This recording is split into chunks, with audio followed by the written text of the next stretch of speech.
የሀገራቱ ጦርነት ንጹሃኖችን እየቀጠፈ መሰረተ ልማቶችን እያወደመ የኤነርጂ ተቋማትን ከጥቅም ውጪ እያደረገ የዓለም ኢኮኖሚንም እያመሰቃቀለ ቀጥሏል።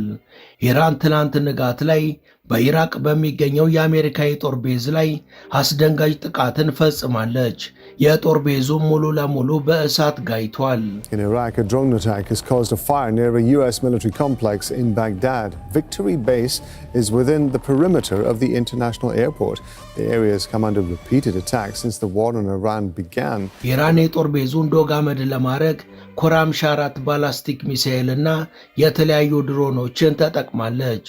በሌላ በኩል የኢራን ዋና ከተማ ቴሄራን እንዲሁም ካራጅ፣ ሻራኪ፣ መሃላቲ፣ ሻራኪ ፓዴርስና ሻራ ኢሬን ጨምሮ በአቅራቢያው ያሉ አካባቢዎች በእስራኤል ተጠቅተዋል።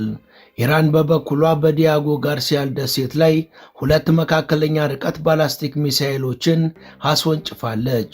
ነገር ግን የጥቃቷ በህንድ ውቅያኖስ ደሴት ላይ የሚገኙትን የአሜሪካና የእንግሊዝ ወታደራዊ ካምፖችን አልመታም ሲል ዎል ስትሪት ጆርናል በርካታ የአሜሪካ ባለስልጣናትን ጠቅሶ ዘግቧል።